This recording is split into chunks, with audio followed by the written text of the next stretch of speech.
Na sexta questão da específica da UES 2022.1, resistências circulares são empregadas em carrinhos térmicos de restaurantes e churrascarias, de modo a manter os alimentos aquecidos. Uma resistência circular típica é construída a partir de um fio de metal condutor homogêneo de comprimento L e área de seção transversal A constante, cuja resistência vale 32 ohms. Devido ao desgaste, essa resistência partiu-se em dois pedaços de comprimentos L dividido por 4 e 3L dividido por 4, respectivamente. Na impossibilidade de restabelecer a resistência original, as partes foram ligadas em paralelo e conectadas à mesma fonte de alimentação. A nova resistência passou a apresentar um valor de 32 ohms, 8 ohms, 24 ohms ou 6 ohms. Bem, aqui a primeira coisa que a gente vai aplicar é a segunda lei de Ohm, certo? Que nos diz que a resistência elétrica de um condutor homogêneo de seção transversal uniforme é proporcional ao seu comprimento e inversamente proporcional à área de sua seção transversal. E depende do material e da temperatura. Então vamos nós, né? Da segunda lei de Ohm temos... Matematicamente, nós vamos colocar o que eu acabei de dizer aqui na linguagem matemática, certo? Então, temos R, que é a resistência elétrica, vai ser igual a quê? A ρ, né? Que é a resistividade elétrica do material, vezes o seu comprimento, que é o Lzão, dividido pelo Azão, que é a área. Pronto, foi isso que a gente aplicou aqui da segunda lei de Ohm. Aí agora nós vamos analisar a questão, certo? Sendo, no caso aqui, ρ e A, que é a área, né? Constantes.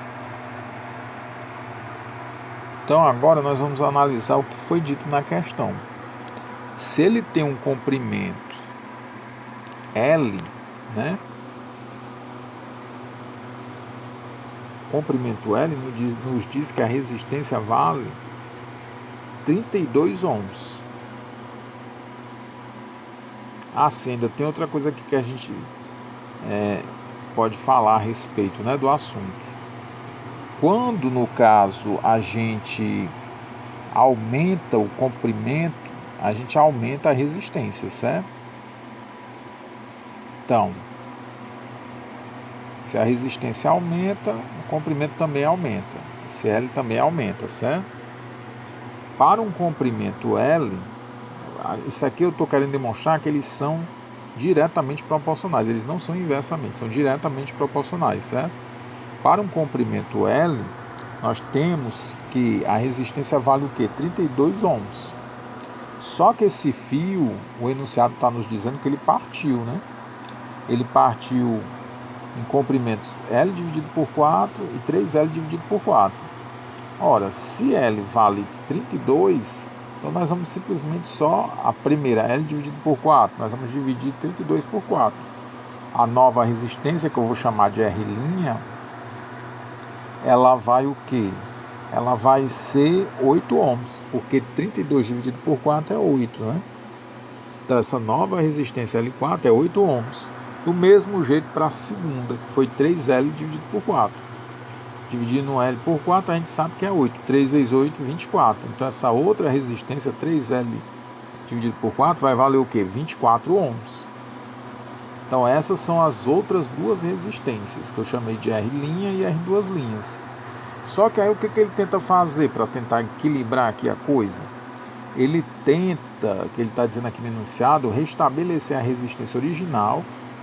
As partes foram ligadas em paralelo e conectadas à mesma fonte de alimentação. Aí ele quer saber a nova resistência, ou seja, a resistência equivalente passou a apresentar que valor. Então, ao associarmos, né, as duas em paralelo, né, que é quando a gente interliga de tal modo que fiquem todas submetidas à mesma diferença de potencial, isso é estar em paralelo, nós teremos a seguinte coisa. A gente vai utilizar matemática novamente aqui. A resistência equivalente vai ser igual ao produto das resistências dividido pela soma das resistências, certo? Então, 8 vezes 24 dividido pela soma agora das resistências, né? Que é 8 mais 24.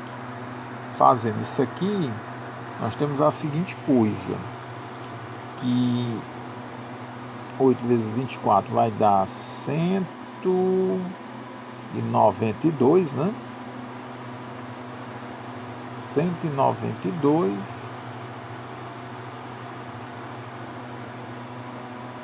e 8 mais 24 no caso vai ser 32. Então aqui no caso, a gente fazendo essa divisão, nós vamos descobrir que a resistência equivalente aqui é de 6 ohms. Ou seja, a resposta correta desta questão é o item D de dado, certo? 6 ohms.